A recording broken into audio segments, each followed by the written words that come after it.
Entering the Mayo Experience. Mayo Experience. Mayo Experience. Mayo Experience. Experience. Welcome to the Pat Mayo Experience, presented by DraftKings 2022 AT&T Pebble Beach Pro-Am Picks Bets. One and done. Want to remind everyone to smash the like button for the episode. Sub to Mayo Media Network on the YouTubes. And in the comment section, you give me your favorite long shot of the week. 100 to 1 and beyond. Because, as we've seen the past 6 years of this tournament, it's one of the favorites that happened 3 times, or it's someone just completely off the board. 100 to 1, 250 to 1, 400 to 1. We've had 3 of those winners at this weirdo tournament that sucks over the past 6 years. But hey, betting can make everything better, especially if you don't have to watch the Saturday broadcast of the AT&T Pebble Beach Pro-Am, where you get to see Alfonso Ribeiro dance and Clint Eastwood's son for some reason, and Bill Murray throwing stuff at people. It's great times. Nat? Oh boy, I'm on one this morning because you know why. Want to remind everyone as well to please leave a rating and review on Apple Podcasts, leave a rating on Spotify, and subscribe to the Mayo Media newsletter. It's completely free. It's down in the description, and that's where all the final bets are going to be, plus extra research that you can get. You may as well go and sign up. Listeners League available right now, filling up quickly, 2,500 spots. Also, down in the description. Hit that. Geoff Fienberg, what is going on? Before we jump in to the review. Actually, I guess this is a part of the review. You sent me your Luke List winning ticket, and it was a parlay. You parlayed up Luke List odds. Yeah, I got a little bored on I guess the night before the tournament, was catching a little Luke List FOMO, and shout out to the Richmond Spiders, who people were touting on Twitter. And I'm like, I don't want to bet a college basketball game, but maybe I'll put a college basketball game with a golfer I hadn't, had the balls to bet yet. So yeah, I took Luke List with a little exotic. It made it more fun. Shout out to Luke List, all the longtime Luke List truthers out there. I'd have been really sad to not have any part of it, but I showed you. It was quite a fun little small nibble, big return. So that's fun. And yeah, on to Pebble Beach, but credit to you, baby. You circled that thing like a shark. Since I hadn't hit a winner since the beginning of the season, so it's been a while for me. So it's not like I'm out of the hole as of yet, even though the Luke List win was really nice. But I had, I think, 7 or 8 second place finishes over that time. So I figured the way it would be just to have the guy in first and the guy in second. Therefore, I mean, if it was Luke List in a playoff and I didn't have Zalatoris, I couldn't. I would have hedged because I would have assumed Luke List would have lost. But everything kind of worked out. I was due for a good week, and it finally happened. You nailed it. You even clipped the show with your hard Luke List sell job, and it kind of shows you, Pat. These guys, it's almost in many ways the same as how you called the Finau Northern Trust win. When you see those guys with that skill set and that part of that around the green game that holds them back, once that around the green game is starting to trend for them, whether it's temporary or long-term, it can really open up other parts of their game when they just feel confident in the moment around the green. And you saw what that has totally done to transform Luke List's ability. And a lot of people sent us tweets, because they know how long you've been banging this Luke List oil well. And before this weekend, the biggest Luke List moment we ever had was him T5ing the PGA at Bellerive that Brooks won. Almost, because we got the T8 that week. It was a T6 of the PGA Championship at Bethpage Black. I actually went through the numbers to see, because I remember when you hit Finau, it was like, does that make you whole on Finau? Like, have you broken even on Finau? So I went and looked through the numbers because I have my Excel sheet of every golf bet I've ever made and went through it. I'm actually up money on Luke List now. That's how kind of crazy it is. I had bet him 63 times before he won over the course of the past 4.5 years. And it wasn't so bad because that was a 50 to 1 cash on that each way. And I played it with the each way. So it's really double that. It's 126 bets placed on Luke List. But he cashed me the each way at Honda. He cashed me the each way at Heritage that year. That was also the week that he was in the lineup where I cashed with Kadira. He was in that one too. So that was nice. We're not even going to count that. And then he had the each way at the PGA Championship. There's another one in there that I'm completely forgetting. I think it was last year at the John Deere. No, I didn't bet him at the John Deere because his odds were too too low.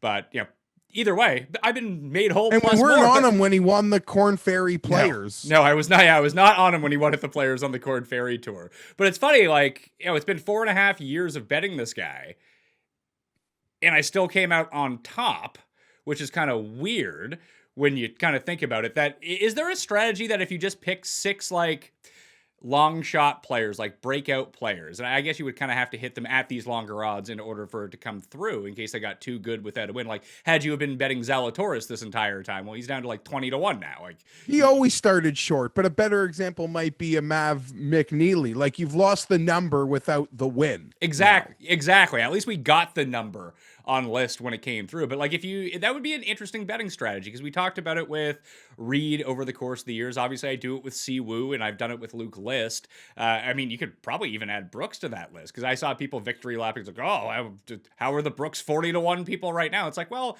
you know, give me 39 more times and we'll see how this works out for us. You know what I mean? You can't. Those are the worst people. It's literally like the people, Pat, that made fun of us. Like, you're 125-1 Thomas Peters Masters bet gag fun thing. That's a loser. What are you doing? Thanks. Like, oh, you mean my 125-1 bet's going to be a winner? I didn't bet Brooks last week, but you bet Brooks Koepka to win a tournament. He misses the cut. It's the same as finishing 3rd place. Like, go away. Like, that's really, yeah. I'm not here for any of that, but I am very much a part of team ride your guys. If you believe whether the numbers tell you to believe, or you've just convinced yourself with your eyeballs that these guys are capable, ride them. Like, I got so many messages saying is almost in the same way, Pat. The people like knew, he said, Luke List, his game in so many respects was so good that his chances of winning a big boy pants event like Torrey Pines was in so many ways equal to him winning like a jabroni event where he might have been, 35-1 or 30-1, and the field would have been so much, smaller. Like, when it clicked for Luke List around the green with the putter the same week, you just knew, like, he's gonna win. It doesn't matter who the field would be. And in a, maybe it's like a poor man's Finau. I've brought that up, but they're just so prolific in a couple angles, and they, were so close, and Finau so many more big top fives, but sort of that poor man's skill set that List represented. You just sort of knew when that guy hits, you better not be holding your favorite short price ticket because he's gonna run it. And he putted really well on Thursday. He led the field in strokes gained putting, which was a huge outlier. But even on Sunday, when he made his run, it's not like he was putting the lights out by any means. Poor Willie Z, too. Have you ever heard an announced team have, like, an anxiety attack like Faldo was having every time he tried to make a 3-foot putt? Listen, when you have money on a guy, you don't like having to sweat the 3-footers. No, it's like when you're a Chargers fan, you still got to watch the extra points. Like, it's frustrating. You can't just turn away for a moment and fist pump. But Faldo almost seemed like he had money on Zalatoris the way he was acting. Yeah, they were getting pretty intense and overanalyzing the stroke. And even the ones that were going in, they were mocking the stroke. I don't know what to make of it. Willie could definitely feel like he left that out there. I'm not going to say he choked. He choked on the 18th hole twice, but when you shoot even par on the back nine of Torrey Pines South, I don't think that's I'm not going to quantify that as a choke job. I mean, yeah, I don't know what to say.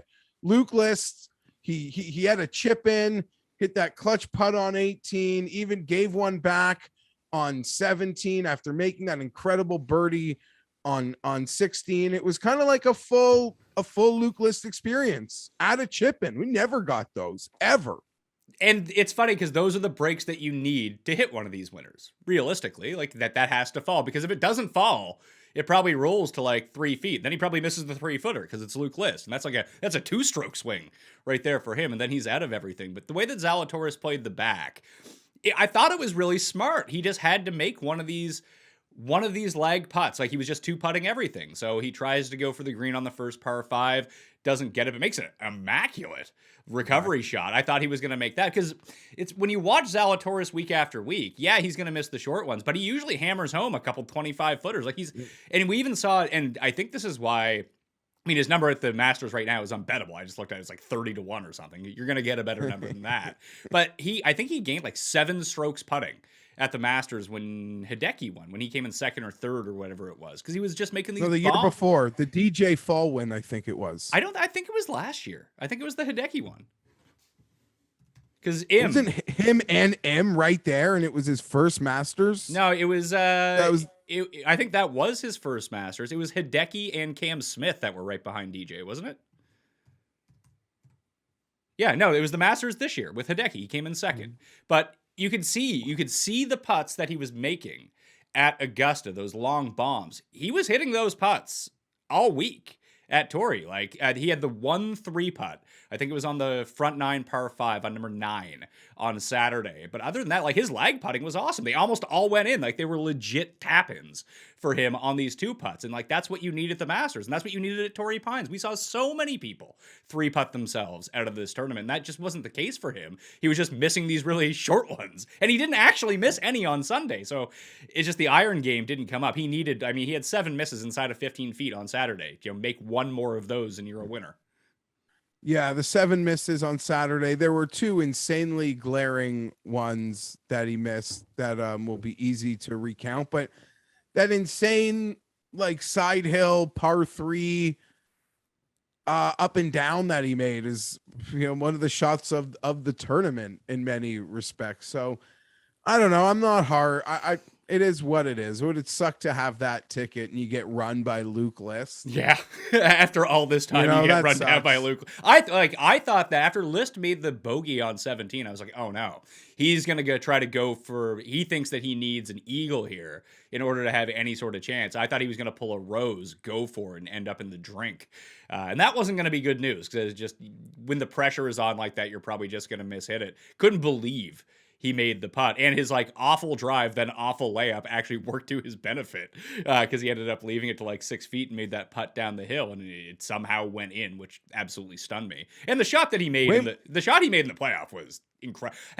Although the drives in the playoff, I've never seen anything like that, like an inch from each other. Never seen anything like that. And that putt on 16 was way more, on 18 was way more than 6 feet, Pat. Was it? Yeah, I think that was like a 12-foot downhill putt. I thought it was closer than that because it stopped. I thought it was going to roll all the way back to the hole, and I was like, "Oh, here we go!" Like his one in the playoff did. Then it just kind of stopped. But and the playoff was magic, and he was ready. Clearly, shouldn't say he was ready like a killer because he had a plug lie in the bunker off the tee. But that was a pretty intense layoff that, in many respects, doesn't normally suit the guy, but. He'd been there a couple times before. He was not, I guess, going to miss this opportunity. And a lot of like people who weren't involved in the betting aspect of it were pretty much like, Willie Z will probably be here next week. Luke List, you got to give it. Like, I want to see Luke List win. Willie Z's going to be here 8 times this year, like trying to win like that, And I agree. Like I would have won more money if Zalatoris won. Because I didn't have the each way on Zalatoris. I did on List. So I would have got the Zalatoris win full, and then I would have had the each way on List. I mean, it was like a $200 difference or something like that. So it wasn't the end of the world. But I wanted List to win. I wanted this for him. I totally agree. And I don't know. You see a lot of conversation. I don't even want to get into it. But can we get top debutante numbers on List at the Masters yet? I guess he's not a debutante. He played in. Do you know when the last time Luke List played in the Masters was? He's not far from there, so I guarantee he's played it a lot and could be, if he didn't have this win. Well, I guess he needed the win to get in, but he could still be a sneaky play. He'll probably have more rounds there than most, inexperienced players ever do have there. Yeah, he made a Masters start in 2005. That was it. I don't know how, and he wasn't an am. It looks like he was a pro, not an am. I don't know how the hell he got into this field. He must have been an amateur because, that's 16 years ago. He's not that old. I have no idea. I would have fully guessed debutant Fiat, like when you went with that track.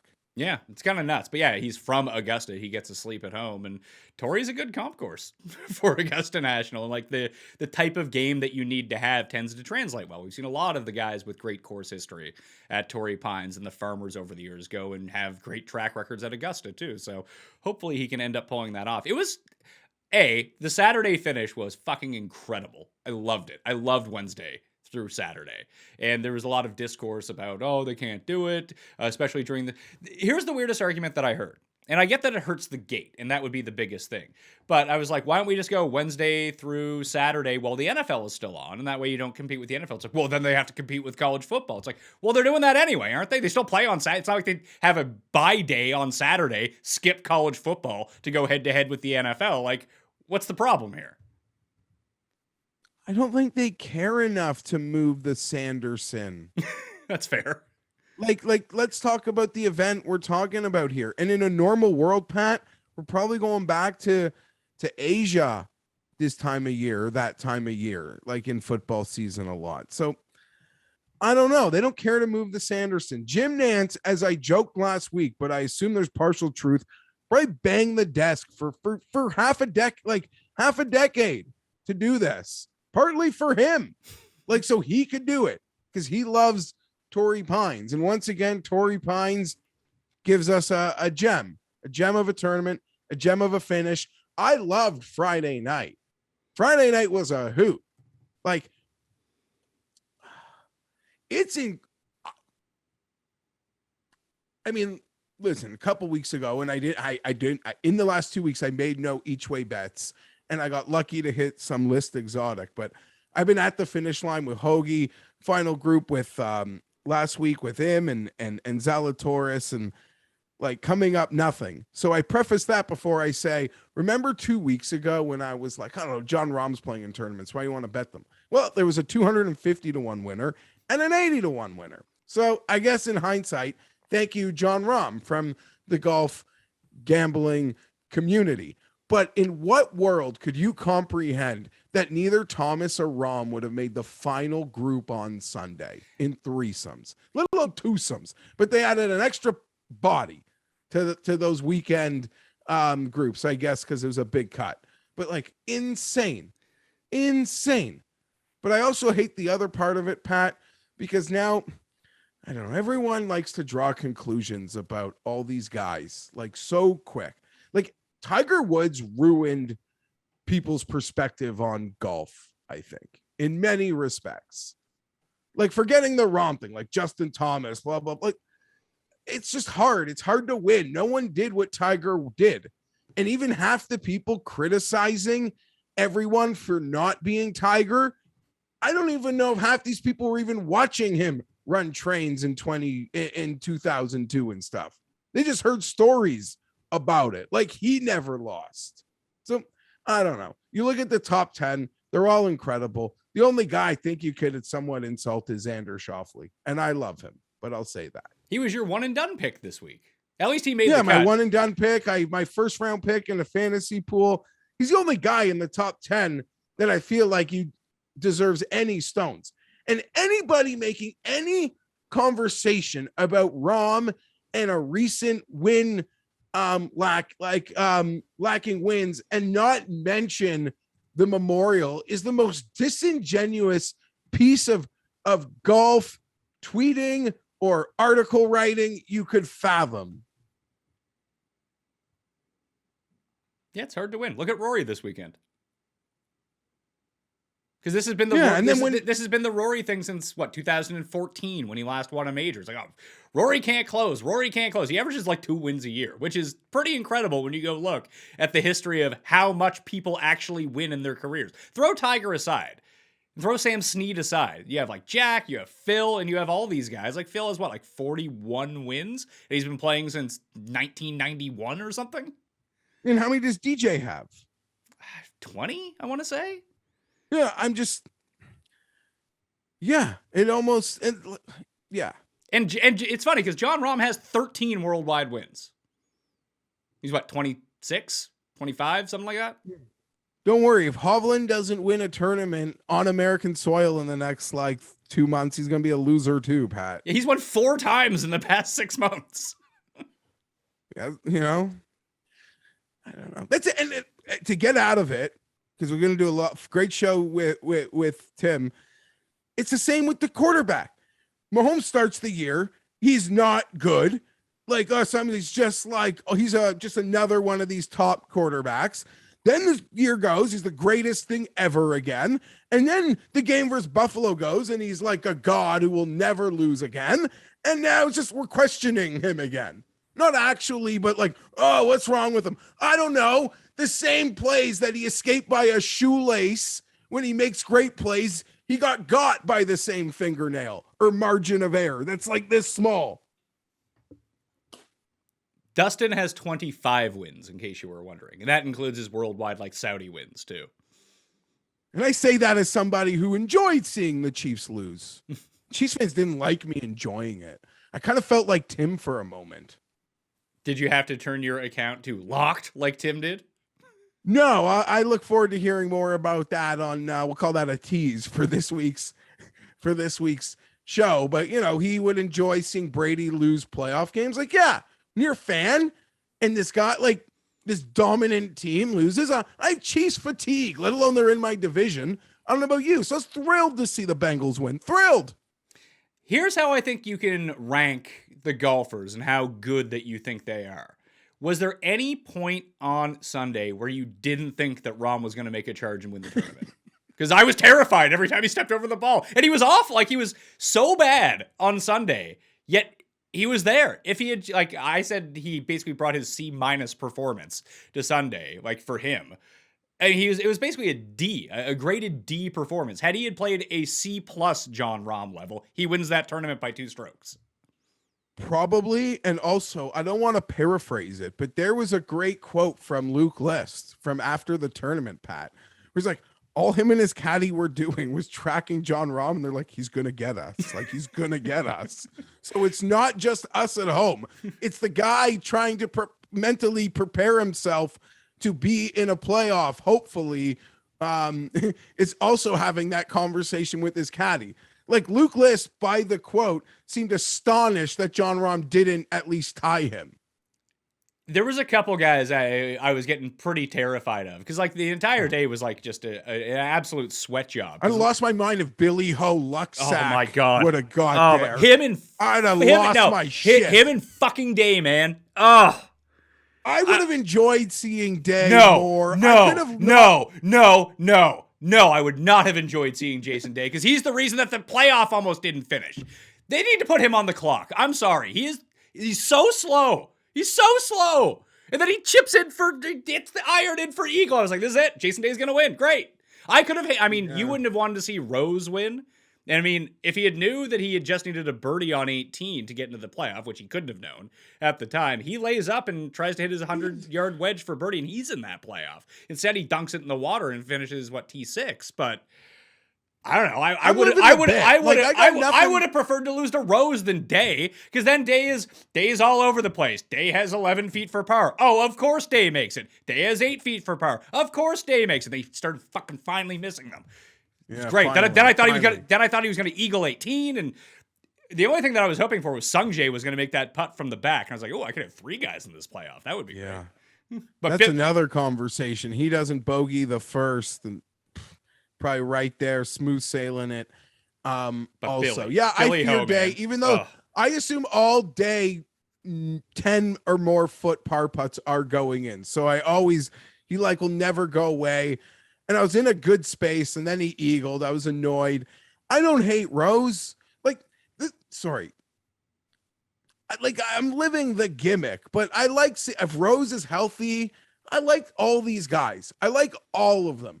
The only people I literally find myself not rooting for now, Pat, are Brooks and Spieth in majors, because they have so many. And I like so many guys. Like, I'm a fan of so many players that call me a communist. I want to see like them divvied out more. I like betting on guys that don't win the big tournament. So that's really the only place. But I hope Justin Rose is healthy. Hope he has a lovely season. And I'll still make fun of his corny try-hard Soch posts. Well, I hope he has a very good week this week at Pebble Beach as a teaser for the picks that are coming up. If you want if you want that Justin Rose number right now, DraftKings Sportsbook opened it at 20. However, there's 28s and 29s out there. If you go look right now, they might still be available if that's something that you want to partake in. Either way, it's not that I dislike Jason. It's not that I dislike Jason Day. There are certain guys that when they're in contention, and I have guys in contention, that I don't want them to beat me. And Day is he is the worst kind of guy to lose to because he won't play well and he'll still win. Billy Horschel would have been the ultimate kick in the nuts though, because he was playing like trash. Yeah. When he got the lead or tied the lead circling 10 and 11 with his luck sack birdies. Finally, like his lack of being able to hit the ball well on Sunday resulted in bogeys, but he's a weird character. Like his wins, like the WGC win, the Wentworth win, it's like, I don't know, he's got this knack for always kind of just annoying me. That's the thing though, like if he is around the top of the leaderboard, like he's a guy that you can be scared of if you don't have. Like he can win. For sure he can win. I put it this way, I wasn't super sweating Pat Perez when he made his run. Yeah, no, exactly. That was one I wasn't sweating at all. Nonetheless, yeah, great tournament. Felt like we got an extra day on the weekend. It was really weird. It's like a daylight savings time golf when you started it on a Wednesday. It just changed the whole vibe of everything. And I loved it. I loved it. Neiman made a nice little run too. Too bad he was like garbage on Saturday because he could have been right there.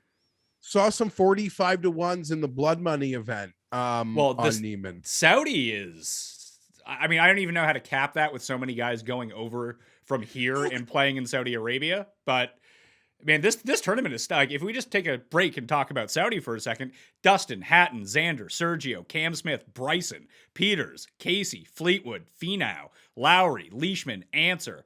Sam Horsfield is 35 to 1. Kevin Na. How many guys are under 20? It's insane. One, it's like two, it's three, a major. 4, 5, 6, 7, 8. 8 guys under 20 in Fleetwood. I can't bet this thing. Fleetwood and Finau are both 20. Like Finau is probably the bet, honestly, if he's 20 to 1 in this field. Maybe. I don't know. I saw Neiman at 45. That kind of caught my eye, but I was amazed. It's literally like a major board where they're like, if you really want to bet this, you got to bet these guys. They're all under 20 to 1. You could go. I mean, are they assuming there's only 15 guys who can win? Is that why they're? I don't know, because like Neiman, I'm looking at it now. Neiman's 40, Kokrak's 45, and Wolf is 60. Like, I mean, just play those 3 guys. Phil is 125 to 1.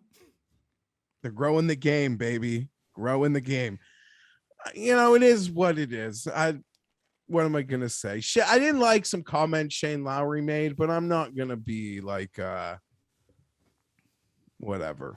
It is what it is. My guy Tani Hara's in the field. Anyway, tune into Sky and Tom Monday night on Mayo Media Network and on the Daily Fantasy Sports Picks and Bets The Mix audio feed, if you're looking for it, for their entire breakdown. Every single week for the DP World Tour, the former European Tour. We got the Peters thing wrong last week, by the way. It was this tournament. Weekend is I don't mind him. I stand by. He's going to go off at 80 to 1. Yeah, I agree with you. And again, it goes back to like, who cares if you got line value? Is the guy actually going to win? I don't know, but I can become a Peters hardo. It wouldn't be hard for me. Listen, we were on that ship 4 years ago, and then it just kind of sunk. And now James Cameron has taken his little mini ship down to the depths of the ocean, and they have found Thomas Peters. He's back. Sergio Garcia is like 14, 15 to 1 this week. Yeah, don't bet him, would be my suggestion. And is this the course that he defaced? I don't know if that's why I wanted to tune into Tom and Sky, because I actually have no idea if it's the same course. I remember GMAC won, but that was like on the coast. I don't know if this is the same course. I remember Dustin won this either last year or 2 years ago, and Bryson, and he legit couldn't make a putt, yet he still won. Yeah, and why do I feel like Bryce? I don't know, but I remember Sergio like defaced the course and then had to show up the next year and not take an appearance fee. Or it was going to be real trouble for him. Yeah. Real trouble. Grow the game. This is what they call sport washing, Pat, I believe, on the news networks. Ah, okay. Interesting. Yeah. Back to Torrey for 1 second. Were you mad that the people Torrey Pines is a bad course? Like those people? Those people are weird, man. Golf architecture snobs. Like I'm not here for that. I don't like it. I don't like it. I find it really bizarre that anyone would care that much. Maybe we're just looking at the game at two different ways. Like, I really don't care. The only thing that I care about, and the reason that I hate the tournament that we're just about to talk about, is because the broadcast sucks. Like, I'll watch Valero with a shitty course and a shitty field. I'll watch the TPC Bunny Ranch for the Byron Nelson. Like, that doesn't bother me with all the biggest losers on tour there. I'm going to watch. I'm going to enjoy. I don't care how good the course is. I just want to see some competition. I want to see some golf shots. And I feel like Torrey delivers every single time with a leaderboard that I want to see, an interesting finish. I mean, isn't that, it's a made-for-TV product. If you want to go play it, just don't go play it. Who cares?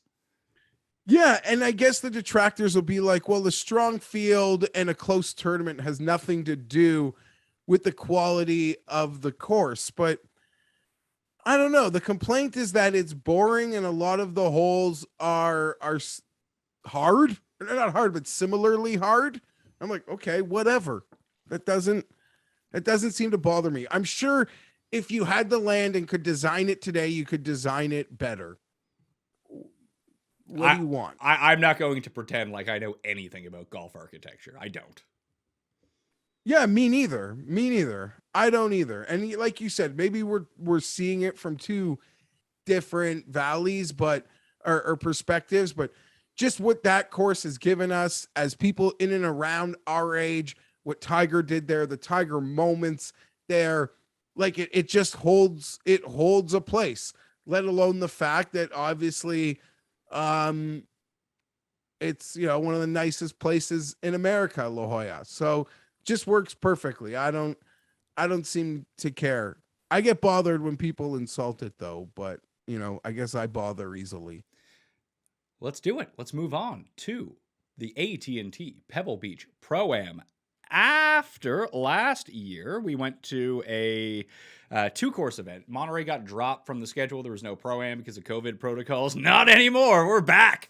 Pebble Beach, Monterey Peninsula, and Spyglass Hill, the three-course rotation like we saw at the American Express.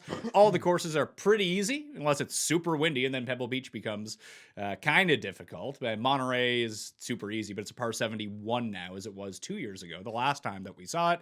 Each of the players will play the courses each of the first 3 days. There'll be a cut of top 60 in ties after the 54 holes, so after 3 rounds, and the final round is going to be at Pebble Beach. There are cameras at Pebble Beach. There is Shot Tracker at Pebble Beach. The other two, not so much, thus making it a great time. And then, Geoff, we get Saturday. Saturday, Pebble Beach TV broadcast on CBS is the single worst television program you will watch this year. And it's funny because it was so good last year once they got rid of the Pro-Am. Like, this was an incredibly watchable tournament on the weekend a year ago. A 54 or a 36-hole cut, both rounds at Pebble Beach. Like, we tune in to watch Pebble Beach, obviously. But, man, you want to know who the favorites are in the field this week? We got Bill Murray, Huey Lewis, actor Michael Pena, Kira K. Dixon, who is a Golf Channel reporter and former Miss America, Clint Eastwood's son, Larry Fitzgerald, presumably playing with Kevin Streelman again, Josh Allen, Mookie Betts. They're all here, Geoff. Yeah, I'm sure. I wonder if they're still going to trot out the corpse of Clint Eastwood. Oh yeah, Clint will be there. Clint's still making movies. Like, all due respect, he just starred in a movie. He's definitely going to be on the broadcast, talking at the same pace that Jason Day plays. You're tilting something, and he's in this. I don't know. It's just it's a decrepit scene. I can't imagine like 2 years COVID being locked indoor treated Clint very well. But yeah, you get your standard Larry the Cable Guy. It is what it is. I don't know what to make of it. Oh no, wait till Jake Owen breaks out the acoustic guitar in the booth and they're talking to him, breaking down his swing in slow motion while we have money on guys being like, can we just fucking see these guys hit a shot? No, we can't have that. We need a ballad to break. Is Romo playing? I don't think so, no. Should be playing with his boy Zalatoris. Steve Young is playing. Macklemore is playing, who Cust once said is a top 5 rapper of all time. Yeah, I don't know. It is what it is. It is a horrible broadcast.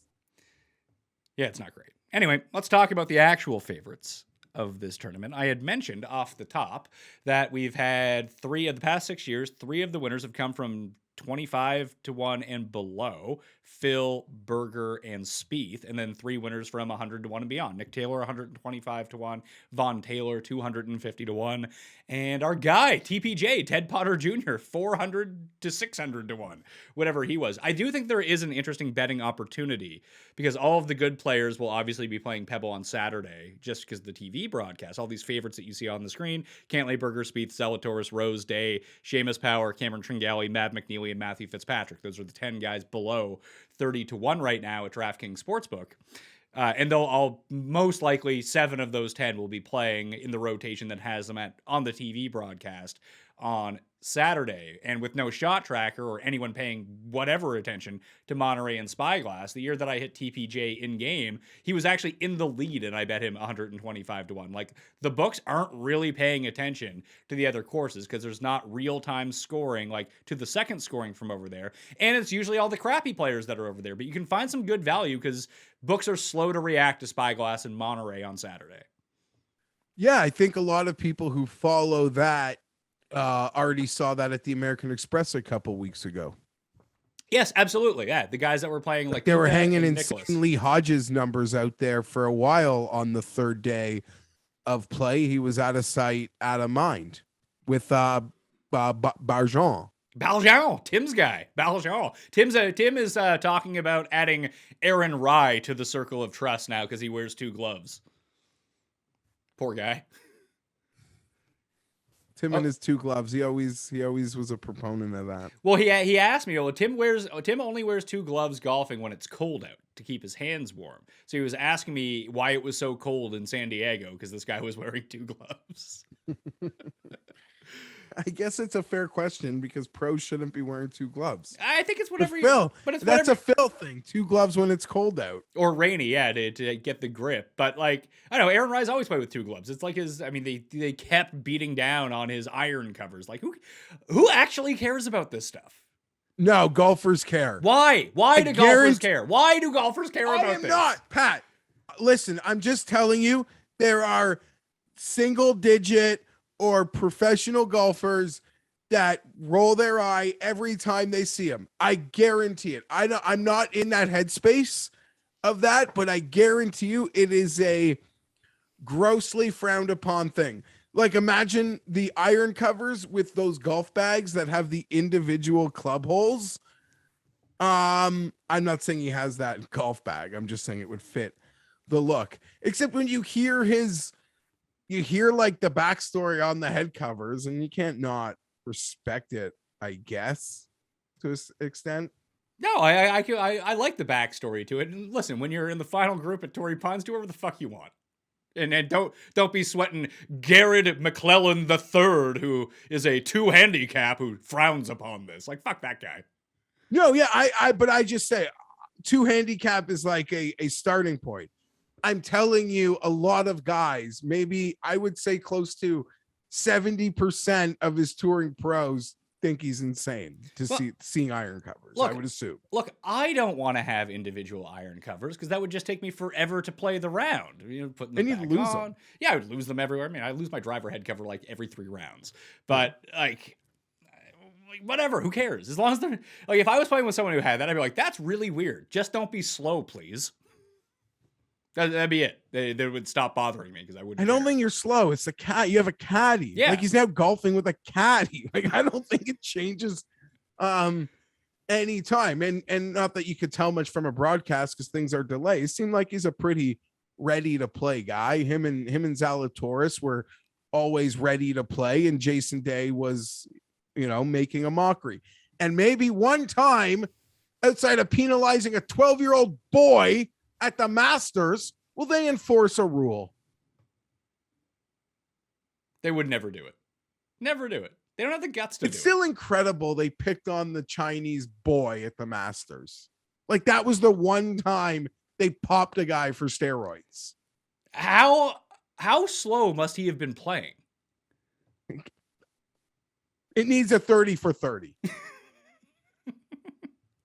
So out of these faves, here's what I want to get to in the Patrick Cantlay thing. Patrick Cantlay, what was it, 2 weeks ago at the Amex after round one. Well, there's no way he can win. He couldn't win. He's currently winning the tournament. We might as well shut it down and not play the rest of the 3 rounds. That was the exact same thing that happened here last year. I think he was 10 under after round one. It's like, oh, the tournament's over. Might as well not play the rest of the 3 rounds. I'm not betting Cantlay at 7-1. He can go and win. He's the best player in this field. Obviously, he has the best chance of winning. Like, there's no way he's getting my money at 7-1. Yeah, there is no way he is getting my money at 7-1. That's another guy. I mean, you just take the example of Rom and Justin not getting into the final group and Cantlay the other week. If you have conviction to just believe, like, I get sometimes of the mind frame, Pat, that like, how are they not going to win? Like, how's Justin and Rom not going to win? Like, credit to anybody who tossed a 70-1 Zalatoris bet after the second round, or could only imagine what Luke List paid. I know he had a nice hot start, but once it felt like it was, 2 super elites dueling on Torrey Pines. At Jason Day, whoever made those live bets, like, I'd have looked at that like saying, why am I reinvesting? Like, I'll just take my L. And you could have said the same at Amex. And then, golf is just freaking crazy and it's amazing. But yeah, I am not betting Cantlay. I am worried at some point, like the roulette spin, the guy's just going to clear the board, the dealer. Like, we're all going to lose our back end chips because you have 80-1, 250-1 numbers have been hitting.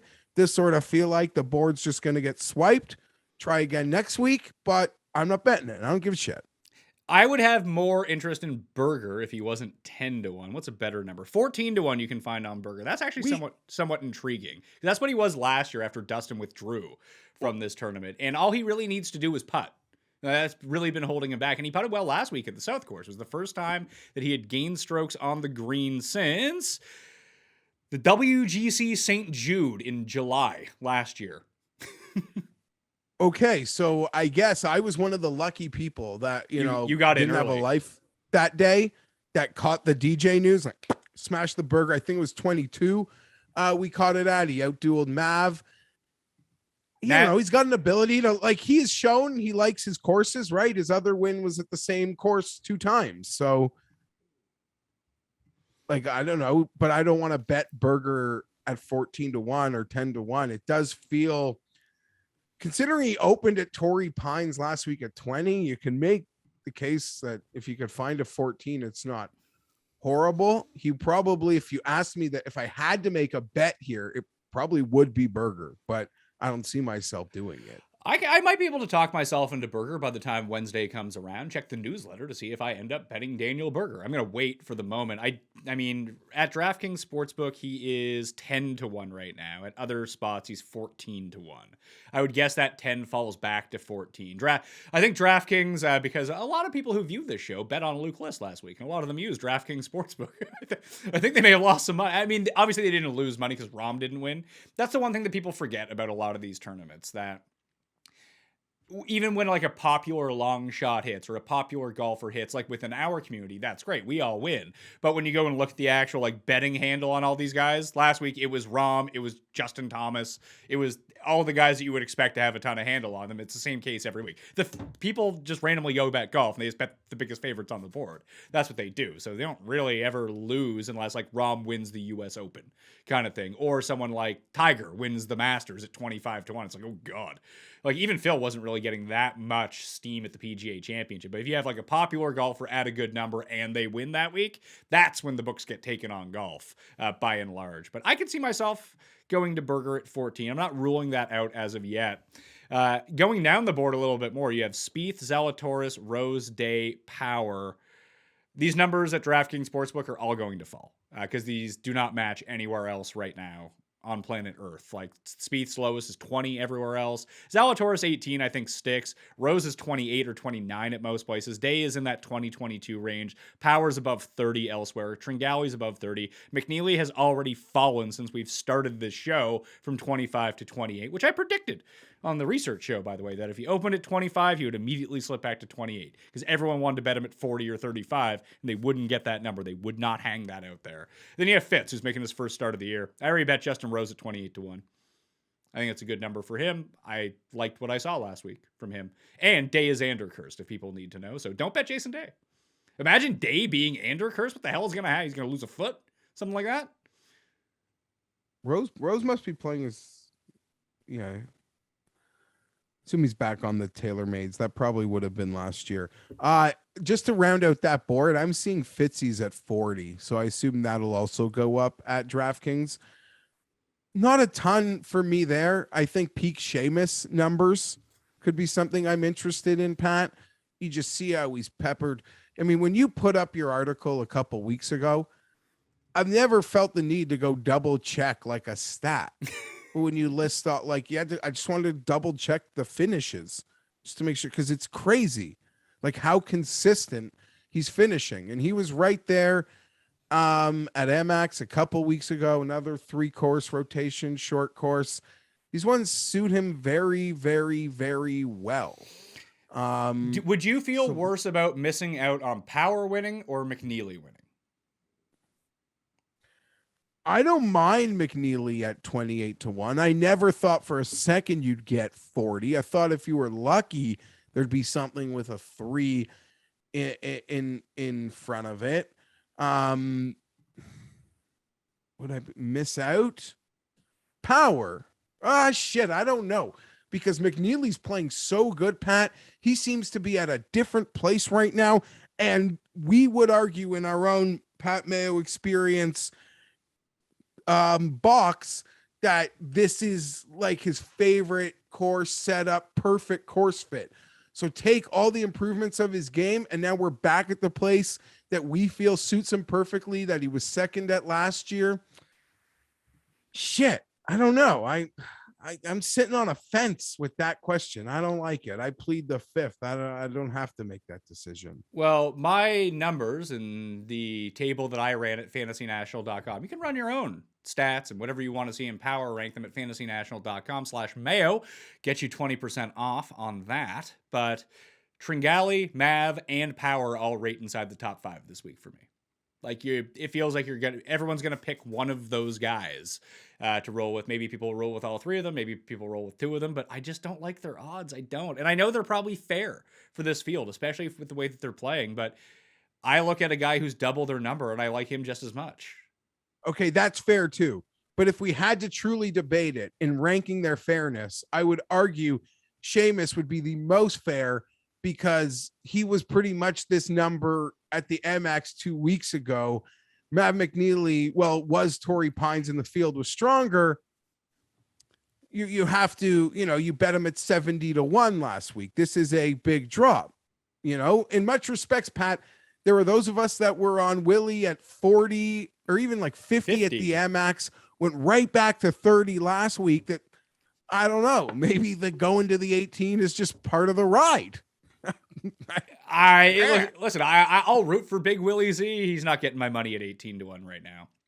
The guy that would get my money at 20 to 1 is Spieth. I would go to Spieth here. Like, I have it written down right now. The short list of guys from down here. I agree with you. I like Power the best between Power, Tringale, and Mav just by a slight amount, but I've been betting Power anyway. I haven't been betting the other 2, so I mean, I might as well if you just stick are a with Tringale guy, seeing List win has to embolden you, right? Oh, 100%. Like, this is my time. We are going back to that Tringale well. Unlike like List, you mentioned all that money, all those times you'd put it forth with List. I'm sure I was, probably a few bits shorter than you, but very similar. And I have my guys, the FOMO duds. Tringale's a guy I've never bet to win, ever. I can't remember in all our time making content, he's ever one time showed up on a card for me. So, I mean, that could be like now. I just have no interest. So for me, it's Power or McNeely. I bet him at 33-1 to win last year's Valero Texas Open, and I thought he was going to win, but he didn't. Spieth won, and I think he came like T9 because he stopped making every putt on the weekend. Either way, the Spieth number is really intriguing to me because he was Ander Curse last week. Let's not forget that. I wrote about this in my column this week too. Yeah, you can check out like kind of the Spieth numbers. And after Wednesday's round, he had to go to the hospital with like a stomach flu or something like that. And he never plays Torrey Pines well at all anyway. And it was the week after Torrey Pines a year ago when he flipped the switch on, and all of a sudden he was great. He hadn't missed a cut since last year's Farmers Insurance Open until this year's Farmers Insurance Open. It is not a good course for him. And I even went back and looked at it. Like, his approach play throughout the swing season has been god-awful. It's been really bad. He looked like the Spieth before he flicked the switch on last year, but that was no different than this time last year that he was playing god-awful, even through the swing season, through the early part of the season, through Farmers. Then he shows up to Phoenix, and he's great. Shows up here, he's great. And even when he was garbage, he played well at this course. Remember, we bet him and Phil the year that Phil won. We had Spieth on that card too. I think Spieth was the 36-hole leader, and then he put like 2 in the ocean, and that was the end of him. Yeah, I mean, the more you talk about it, he survived my first cut. There's not a red marker through his name like some other guys in and of that range for me. And I don't like making the Masters comp because, as I sort of talked through with Andy Lack a couple weeks ago, at the Amex, Rahm was like 7 and he's 8-1 to win the Masters. And then you're like, well, you think on the surface that's good value, but then like you spend a few moments thinking about it and you're like, well, there's 40 guys who can win the Masters, and the Amex feels like there's 140 guys who can win. But you go back to this one and it's like Spieth is what, 10, 12, 13-1 to win the Masters. He's 20-1 to win Pebble Beach. You can make many of the same points to the one I just made about, how this is open for the long shots. And it really does feel like there's so many more bodies who can win compared to the field size and strength of a Masters. But there's Spieth on a comfort course at a fair number feels like a really good bet, Pat. Like this, some of the Texas tracks, and Augusta. Difference is Augusta, I got to bet him at 10-12-1 versus the best players in the field. And I've already mentioned, I don't like cheering for Spieth to win majors. He's got too many of them. But at Pebble Beach, I can get on board. I don't mind that one bit now that you've sort of talked through it a little. There are some courses, and this is really the wrench in the course history versus recent form versus none of that stuff matters, just bet skill sets debate. I do think that there are probably 5 to 8 courses every single year that truly do have something to do with course history, whether it's the layout, whether it's the setup of the event. And that stuff translates, whether guys play well or not. Like, this is one of the Spieth courses. This is a Jason Day course. Jason Day has finished inside the top 10 each of his past 5 starts. And it's not like Jason Day was world number 1 Jason Day in 2019 or last year when he came T7. And you just see the same names. He should have won last year. His putter abandoned him. He abandoned his putter. He was Siwoo pin stalking like unconscious, I want to say, last year here. Like Day 5 straight top 10s, Streelman 5, young gun Kevin Streelman 5 straight top 15s at this tournament. Anyhow, he gets the boost from his playing partner Larry Fitzgerald, obviously. Spieth 3rd, 9th, 45th. That was the year that he was tied for the lead one shot back of Phil after 36 holes. T20 1st. Scott Stallings has 3 top 15s in the past 5 years. Nick Taylor's played this really well, even outside of his win. Reeve plays it well. Cantley plays it well. Berger and McNeely have played this twice in the past 2 years, both top 5s. Like, it's the same guys at the top of the leaderboard every single year at this course. Like, you might as well just ride it. I was frankly kind of stunned that we got a 20 on Spieth. I thought he would be 14, 16 just because he's Spieth, but I guess the poor play and the going to the hospital and just looking like garbage has got up to him. Yeah. And there's no guarantee that he turns it around, or he can miss the cut by all means, and maybe he's just off. But this is gambling, and that's a number I would gamble with, and I actually believe it gets better as the week goes along. Yeah, I don't know. Day's number is going to the moon because everyone is betting Day this week. Let them. I'll watch it happen. Me too. I'm not on Day. I'd rather take Rose at 8 points more. I think they're basically And the sort same of guy. debating, the merits of the number in the Tringali Power McNeely trifecta. Doing that same game shorter up the board, I do believe that Spieth number at 20 is totally fair. And if you can get better, then all the power to you. Let's look at the better book right now to see what his number is at the. I think they just released their odds. Yeah, they're hanging him at 20 right now too. They have him and Day both at 20. That's one where they have Rose at 29, Tringali at 29. But I think we've talked through a lot of these guys. So for me, I'm in on Rose. I've already made the bet on Rose. And now I think that I'm going to debate between Berger, Spieth, and Power. It would likely. So you're really not feeling the bomb then, or you're skipping a whole 2 tiers probably here. I got one from like this next tier before we start getting into like long shots. Can I just like legit long shots? You have any thoughts on like there are 40s out there on Matthew Fitzpatrick? Listen, if Fitzpatrick beats me, he beats me. It's never happened to me before, and hopefully it never happens. It's gonna go to Bay Hill and be like 28. Yeah, no, I know. And listen, I'll probably bet him there. It's not for me. Yeah, no, I don't like betting guys on their startup, but DJ and Neiman played pretty well last week. I mean, winning is hard. I didn't see much of them in the last couple hours, but yeah, I don't know. At 40, it's a good number. That's probably the best number on the board for like skill of player because like it sounds so stupid to say this, but it literally feels like. Well, I didn't bet Brooks last week, but I have those same, like, I should just fire on Fitzpatrick at 40. It feels like an ultimate course fit for him also.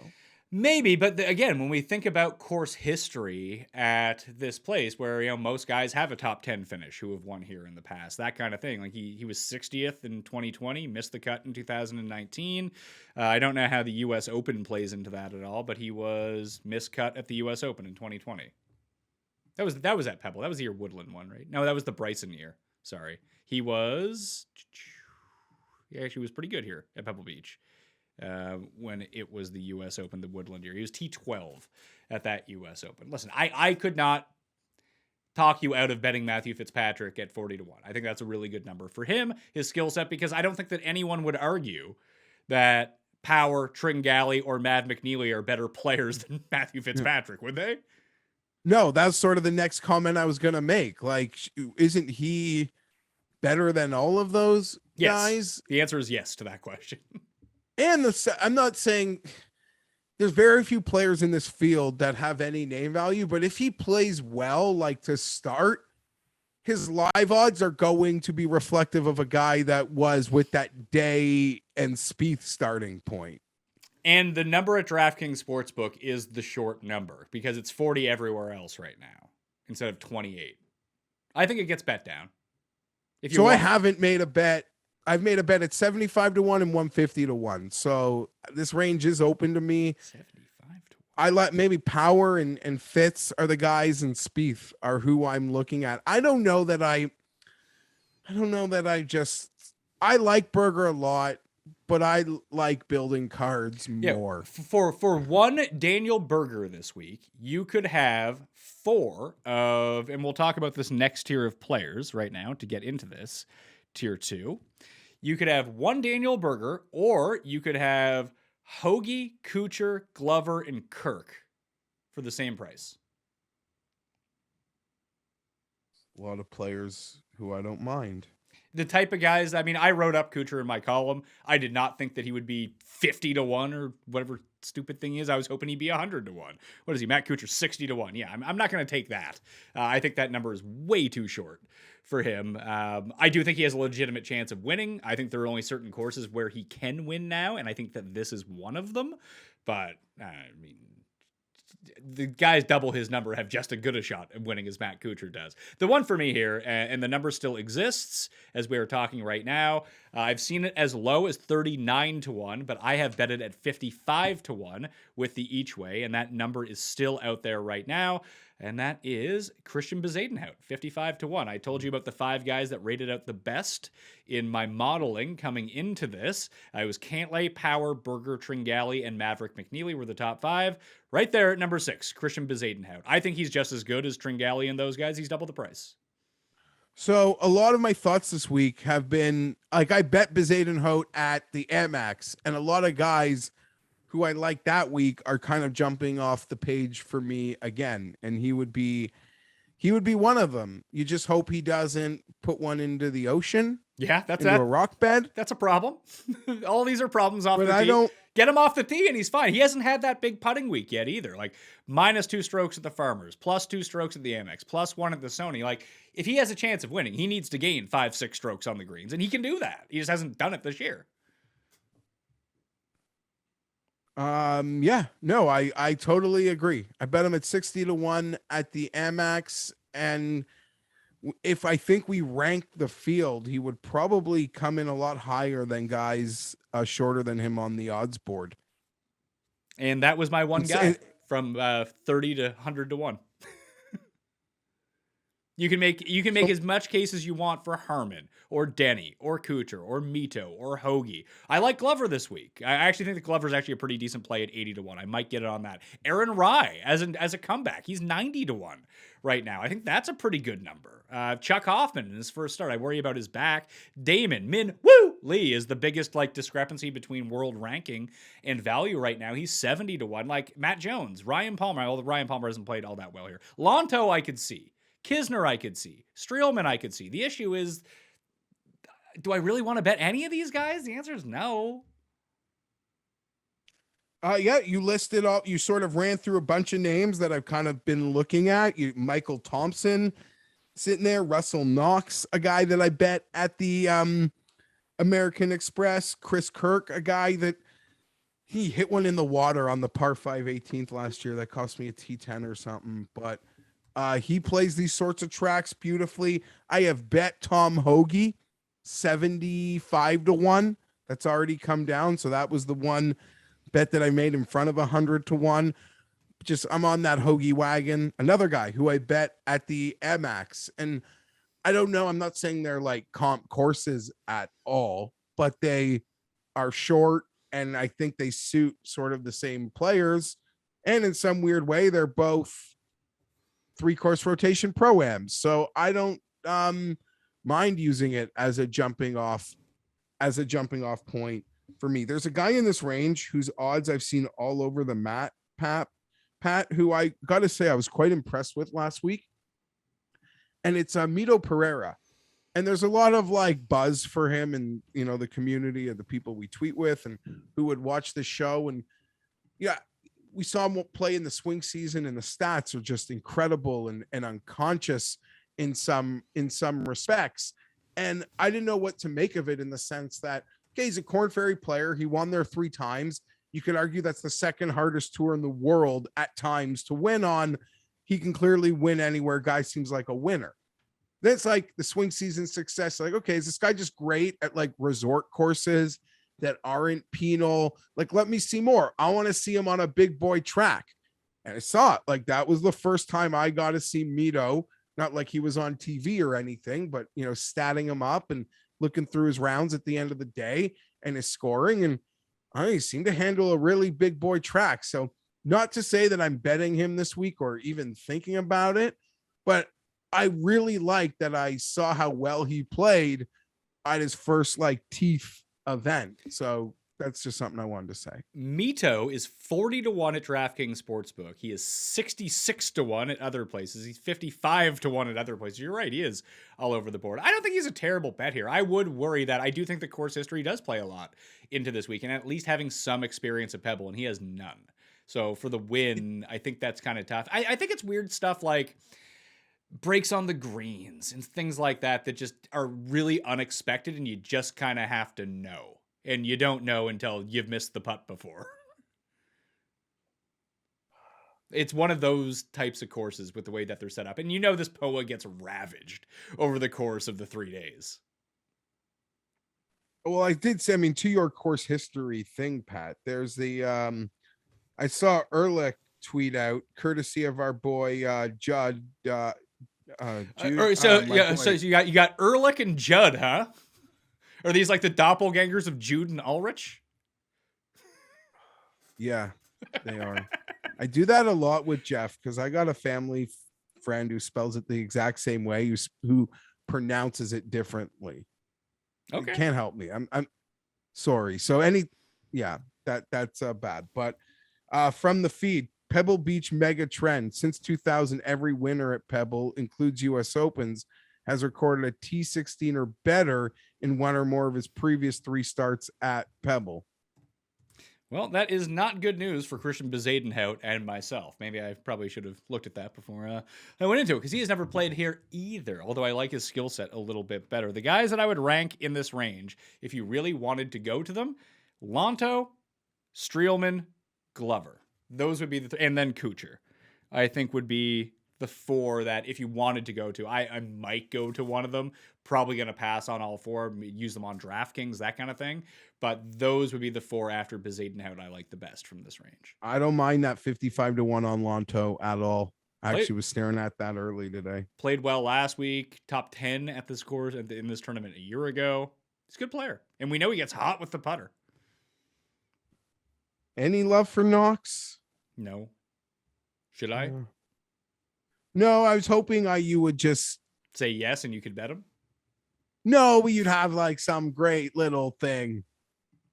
I'd rather. I mean, has Mac Hughes ever played here? Like, doesn't this really feels like a Mac Hughes course? Maybe it's not hard enough.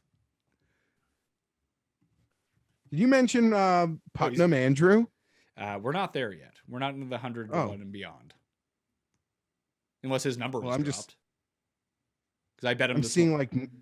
All right. Well, let's talk about Andrew Putnam then. I bet Andrew Putnam this morning at 125 to 1 with the top 5 each way. Well, that's a great bet because I don't know that that's around anymore. Oh, it's gone. Let's see. Let me load this up here. On mine, DraftKings Sportsbook has Andrew Putnam 80? 80 to 1. Wow, that dropped quickly. On my book, he is down to 90. Okay. And what is he here? He is 64 to 1. Huh. Yeah, that 125 did not last. But yes, good book, he's 64 to 1. Yeah. Get out of town. Yeah. That's nuts. But don't need to send my fat fingers there. Yeah, 80 and 90, I'm still good with Andrew Putnam. I like the 125 obviously more. He's been playing really well. People have seen it. I think that's why. People have been tracking him. People have been they put the little star next to his name. They've been tracking how he's doing, and he's just kind of rounding into form at the right time. And this is a perfect course for him. Holy bejesus. Yeah, I'm seeing another 66. So there we are. Nice bet to the Putnam gang. Sorry, yeah, he's in front of 100 as I was looking. I didn't mean to spoil your great pick. It's not available anymore. Yeah, that sucks. Sorry, gang. Should have put it out on Twitter right away, and maybe people could have capitalized on that. I'd still bet him at 80 or 90 though. That's not going to deter me because I missed out on a number that was available for an hour or something. Like, who cares? If you think he can win, bet him. Yeah, you got to stop looking at your phone and like respond to me here. Yeah, no, I guess it's not a good audio cue. I agree that wouldn't stop me if you really like a guy. 80, 90 to 1 is still a great number. I don't know how prevalent the 125 even was, to be honest. Might have just been one book's mistake. I think that's where they had properly, I guess whatever numbers that they ran were way below what the other places ran. And maybe they took immediate action on it because almost everyone I know has been kind of circling the wagons on Putnam for a while, basically since Sony. It was like, oh yeah, Putnam. And then we have the Amex. Oh yeah, there's Putnam again. Like he keeps popping up, and this course makes a lot of logical sense for him, whether he wins or not. He probably misses the cut, who knows? But it just felt like a really big number. You want me to give you the rest of the absolute jabronis that I've bet? Oh, you got more back here? I made one. Okay, who's yours? I bet Pendrith 150. Oh, that's a good number. I like him. I think just because he's like, he has one elite thing that he does. And he's top 5 on tour in driving distance. Like, he's an immaculate driver of the ball. He's a pretty good putter, too. No irons, no short game. That would worry me here, but if he can make enough putts and really capitalize on these par 5s, I could see it. He needs to run the putter hot. He played well in Bermuda that time, and that was a really short course as well. So, I like that. It's a good number. Who do you got for me? Sahith? No, what's his number right now? What's Tigala? 110, 130. I mean, he was like in it last year, wasn't he? Going into the final day? He's 130 at DraftKings. It's a pretty big number. That is a big number. I felt bad for him and Shank on the weekend at Torrey. I think Shank tied for like 50th or something like that. Yeah, Shank is the ultimate example of guy camera 2 Drew you would have bet when we were in the office on Friday if we were watching. It's like, oh, the Shank guy, 10-1 in the final group. Let's go. Like, not even close. There was no more predictable fall off. That or Aaron Rye having the really terrible start in the final round on Saturday to go through it. No, the two that I bet Mark Hubbard at 350-1, and I bet Nick Watney at 400-1. You don't need to use much on this. Nick Watney, of any player who missed the cut last week at Torrey Pines, most strokes gained approach, 3 in his one round at the South course. Obviously, Nick Watney is not great. Not great at all. But he does fit that mold of guys who've come like inside the top 10 at this event before. He had a second here in, I think it was 2015. And that's well beyond when Nick Watney used to be good, by the way. Nick Watney was good in like 2008, 2009, 2010, 2011. He was on like Ryder Cup teams. Then he went away. And this is just always a tournament where I like to back him. And actually, he knows the greens really well. It still kind of fits the one thing that he does well and hit his irons really well and hit his wedges really well. And hopefully he can make enough putts with his experience here on the greens. But like, if you wanted to go to Brian Gay or Jim Furyk, or that's one of the reasons I like Kuchar. I don't like his number, so I'm not going to bet him, but the old wedge and putter guys have a legit chance at this tournament, just with the way that it's set up. Yeah, I don't doubt that. We see guys pop. I'm not really going to mention any old guys at the moment, although what do you want? You want me to talk Brendan Todd? Todd Father, I guess he would theoretically play into the type of guy that would do well here, right? Yeah, it's pretty big, 130-1. Let me ask, 2 weeks ago, Hayden Buckley was a darling everywhere. Would this correlate for I mean, no one's going to be on him this week. He's 200-1. I actually don't know what Hayden Buckley does well, to tell you the truth. Let's see. Good with his irons. He's a pretty good ball striker. Doesn't really putt all that much. Popped at Sony, Sanderson. I guess those courses would be more like I have no idea what to make of them, tell you the truth. I have no real opinion on Buck, who enjoys to fuck, probably over your bet when he doesn't win. Got more names? No, I don't. Most of the guys I like are sitting in front of 100-1. But that's the part that worries me, because that they're like range, Damon at 90. But that range never wins at this tournament. I see what you're saying. And listen, that is no reason to not bet those guys. Honest to God, if you want to bet them. It's funny that's not really how it's worked out over the years. Yeah, no, I know what you mean. That for whatever reason, you're saying the dead range is the like Kurt Glover, Thompson, Knox. Yeah, basically 30 to 100-1 has not produced a winner here in ages. Because I can go look at it right now. All the past champs. No, I don't want to click on the official site. I want the Wikipedia site. Give me the Wikipedia site. Where are we going here? All right.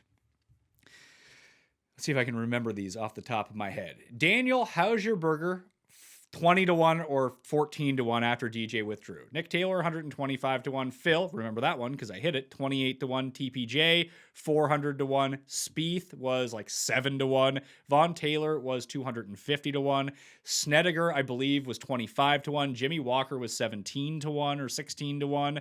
Snedeker was like 25-1 in 2003. Phil Mickelson would have been like 12-1 in 2012. DA Points was like 300-1 the year that he won. Then you had DJ. So you've had favorites and absolute bombs. None of this mid-range shit. And I don't know if that tells us anything, because I mean we had this argument about the American Express, like why do long shots win here so often, and why is it like predominantly long shots and not the guys at the top of the board? And there's no real answer concretely that you can give because it's such a small sample, but you eventually have to pick a lane and go for it, or else you're talking in circles trying to not be wrong about everything. Be wrong. It's fine to be wrong. Well, I'm wrong all isn't the it time. just- Like if I want to fade that area, and listen, I bet Bezadenhout in there. Like he doesn't fit my course history angle at this, and he doesn't fit my dead range angle for this. I bet him anyway because I think that he can win. That's me. I'll probably be wrong. Oh, I totally agree with just picking a lane and ride in that lane, and it's outright golf betting. So you can obviously be, you're prepared to be wrong. But back to the part about why the long shots hit, isn't it just simple that the parts of golf that sort of neutralize the field, that make these events feel like it's, only a finite number of guys can win, aren't really involved here? Yeah, you have a bunch of weird elements, just like you have at the American Express. You have the 3-course rotation. You have the Pro-Am. You have 3 easy courses, which one of them can get absolutely wiped out if there's bad weather. So if there's bad weather on Saturday, all the guys at the top of the board are going to be fucked, aren't they? Yeah, and it also just points to, John Rahm walking off an American Express green angry last week. Like it's a putting contest. Yeah. Soft Daddy hit him. Other guys that I pointed out here, who were the guys that I found? Grayson Sig, I had written down as someone who rated out really well. What are his odds? The Sig man's 125 to 1. Neesmith, where is he? Neesmith. That's Bryce Garnett. I don't want to bet him. Oh, Watney's odds are already down to 300 to 1. I'm moving markets, Jeff. Moving markets out here. Neesmith's 110. This is an interesting one. The markets are kind of everywhere. They don't know what to do with these events where they just can't put 10 guys under 25 to 1. Oh, no, I completely agree. These weaker field tournaments, they don't know what to do right now. That's why I think that the Rose number I bit on, because 28 felt like the best number that I was going to get all week. But for everyone else besides Day, it feels like it's going to, like, you're going to get a better number at some point, right? Yeah. And everything you just sort of said about, the uneasiness in the market, you sort of spoke about it at the top. That's going to show itself in the live betting. It was Lee Hodges who was there, right? Who a few weeks ago, it wasn't Chad Ramey? It was Lee Hodges, yeah. And Barjon. Ramey's numbers come out pretty well here. He was 39th last week. Cameron Percy, because I didn't really overemphasize putting, he kind of popped out, as did Kyle Stanley. They're up there. Lee Biota is still rating out pretty well. Chez Reavie? Yeah. Reavie's 10th in the numbers the past 50 rounds. Of course he is. Chez Reavie. He's always up there. Oh, Austin Eckroat was one that was up there. Big number. I was staring at it, but 275 to 1.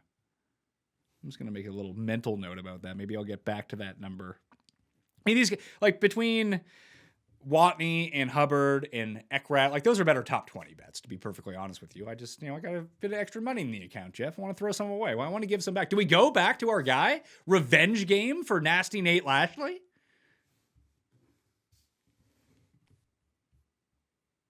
What's the number? 250 to 1. Wouldn't take much. Hasn't been good for old Nasty Nate basically since this tournament last year. What are you looking at over there? Matt Neesmith, Pat Perez, just a couple guys sitting just above 100 to 1. I'm not really into Perez. People might buy into it after the week, and I know he could always play well in California, but I'm not there. But Matt Neesmith, be a little more tempted with those irons. Could I interest you? Oh, there's your guy, Bo Hostler, 300 to 1. I think he was in the field last week. I saw it and I didn't bring it up because who needs any comments? It's funny because they never show this guy on TV, but I check leaderboards and he makes cuts somehow, and I don't know exactly how he does it because I look at his numbers at the end of the week and they're like piss poor. So I can't quite figure it out. But Jimmy Walker is 300 to 1. I mean, this used to be an auto bet for Jimmy Walker at this course. This and Torrey Pines. These two events were the Jimmy Walker, like, staples. Yeah, I don't care. Torrey Pines. Yeah, Jimmy Walker would have California and Texas, right? That was the whole thing. That's where he'd win. And then he won a PGA championship. Yeah, I think he won Sony too. Like he was good. He was good. He basically good. Oh, yeah, Hawaii. Before, like basically once you got past Pebble Beach on the calendar, you wanted nothing to do with Jimmy Walker. You want early. Mark Wilson was the same too. I think he has like 3 or 4 wins. And I think they're all before, like it's Honda Classic and before during the course of the season. Do we know if Hoffman is healthy? I have no idea. He's probably going to withdraw on Wednesday like he does every week. Because I wouldn't mind him above 100 or flirting with it, but I have no idea what he's up to. Yeah, Jimmy Walker made the cut at the Farmers last week. There he is. How has he played at this course? Miscut. 8th, 55th, 11th, 21st, 3rd. No, some of those are 1st, 3rd, 9th. I mean, it's a pretty big number. You just have to catch fire 1 week, right? I'd rather bet Eckroat. Really? Yeah, I'm weird like that. Jimmy Walker, 9th or 6th at the Memorial last year, 11th at the 3M Open. Like, he's been around. It's not inconceivable. You know what? I'm going to bet Jimmy Walker at 300 to 1 with the top 5. They got some money to sprinkle down at the bottom of the board here. Why not, right? They're not big bets, put it that way. I'm not wasting a whole bunch of bankroll here on Jimmy Walker, but I want to get involved with some of these long shots this week. And like a lot of the guys in the even the 125 outside of Putnam when he was there. Oh man, Paul, can you throw up the Taylor Moore board for a second at DraftKings Sportsbook? Because I saw him, he was on one of the boards, and I was really shocked to see him. 65 to 1, Taylor Moore at DraftKings Sportsbook. At another place, 130 to 1. Do you go on is that why you bet Taylor Pendrith? Because Vaughn Taylor and Nick Taylor have previously won here? Playing the Taylor narrative? Yeah, totally. Taylor Moore's not, I don't know, those odds seem, it's like they don't want us to bet them. Yeah, what do they know? What do they know, Jeff? 8th at the Arrows. I don't know, a lot of the sharps really love this guy. Yeah, I think he's sort of like the new school Sam Ryder. Because I remember for ages, like, I remember Siege told me one time when I was in Vegas and I ran into Siege, he's like, I have a high stakes golf friend better who's like really mad that you keep talking up Sam Ryder. And I've heard about Sam Ryder from a bunch of people, like in weird, like proprietary algorithm, Sam Ryder like breaks their model. I think Taylor Moore might be the same. And I don't know why. It's not paying off for anyone, put it that way. It has yet to pay off. Yes, but maybe you keep betting it, and you too could be a Luke-less Sam Ryder one of these days. Anyway, I think we've been over enough of the names unless you got anyone else you want to talk about. No. All right, let's get into it. The quick picks for Pebble Beach. I can tell you who I have already bet. Justin Rose, 28 to 1. Christian Bezadenhout, 55 to 1 with the top 5 each way. Andrew Putnam, 125 to 1 with the top 5. Whether he's 80, whether he's 90, I would still like Putnam. I'd like him less, put it that way, because then he's in that Lucas Glover territory where I don't mind Lucas Glover kind of thing. Jimmy Walker, 300 to 1. Mark Hubbard, 300 to 1. And Nick Watney, 400 to 1 as the bombs to round out the cards right now. I'm going to give a heavy look to both Berger at 14 to 1, and that it would kind of X out everyone else. Spieth at 20, wait for a better number. Power at 30, I could potentially get behind too. And then I have that Lonto, Streelman, Glover, Kuchar, maybe one of them. More likely than not, none of those guys, but, you know, I could be talked into stuff, Jeff. You got a lot going on. I, at the moment, do not have much. The only bets I've made is Hoagie at 75, Pendrith at 150. So could take this any magical way. Under 40 to 1, I'm thinking about Jordan Spieth, McNeely Power. The Fitz at 40 has me looking. I like your Bez call at 55. And I mentioned I've Hoagie, and then in and around that range, I don't know, something about Russell Knox. I can't quit. We'll call that a loser. And yeah, that's really all I got going right now. So that's sort of where I think my decisions are going to be between. One and done picks for AT&T Pebble Beach Pro-Am. Jeff, you actually made the cut last week. That was good enough to win the week, but Cust always gets first pick. And this week he has decided to Ander curse Jason Day. Who are you selecting? I'll take Maverick McNeely. And I'll take Justin Rose. McNeely. Elabigamy. No, that doesn't even work with his name. Can't even call him that. Anyway, anything else to plug this week? You got odds checker stuff coming out, or you just want to check your phone again? No, I'm just waiting for that one last book to post, Pat. You know what? It doesn't matter if they post while we're on the show. You can wait the 3 minutes till we're off the show.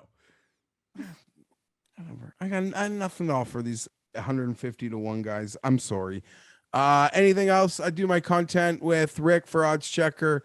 I'm looking forward to chatting football with you, not even the Super Bowl, but the coaching hires, the quarterback carousel. You know, Tim is going to now spend the next 8 months talking about the Bengals, their second-year quarterback going from the nut house to the penthouse as the reason the Jets are going to be great. So we're going to get our first installment of that, and I'm looking forward to it. Also, things to be on the lookout. We have a good cuss story for this week. One of the most cursed days in recent memory was the Chiefs blowing that lead. And then me, Pizzola, and Cam are back on Thursday with the Best Bet show. But it's not football this week, Jeff. It's Winter Olympics. I can't wait to hear Cam's biathlon takes. Cam will consider himself a Nordic expert, Pat, because he used to live up in the deep north. He used to, like, when people talk about taking your first job in the industry in some bumfuck town and whatever, he used to do like sledding races, like in the deep north. I'm talking about. If you've never opened that can of stories from Cam, he's got them. So, yeah, I'm sure he considers himself a Nordic expert. Yeah, he lived in the Northwest Territories in Canada, where legit no one lives. Yeah, too like close to Iroquois he may races have, or well, he may have like covered the Iditarod or something like that. yeah, that's what it is. Yeah, So, shit like that. Well, I much prefer the Winter Olympics to the Summer Olympics because they actually have sports that I like in them outside of the 100-meter dash. There's only so many times I can see people like swim 50 meters at a time. But there's some really good ones in the Winter Olympics, like downhill ski, or not downhill skiing, the ski jump. I really enjoy it. Like the opening night, like the first 2 days of the Winter Olympics has aerials, which I do think is the single best Olympic sport there is. It's so much fun to watch. Moguls? Well, moguls, but the one where they have to do the jumps too, like the flips. Yeah. There's some bangers. And now they have like the ski cross stuff, so that's pretty cool. Yeah, I get into it. We're in Canada, so I'll be watching bobsledding, pretending I know what is happening. Well, I think Canadians by and large like the Winter Olympics because it actually has sports where we're good at. It's not like, oh, look, we lost to Greece in the Summer Olympics. Fantastic news. No, like we could, there's an outside chance Canada could end up with the most gold medals and win the Winter Olympics. It's probably not going to happen, but at least they're in the mix.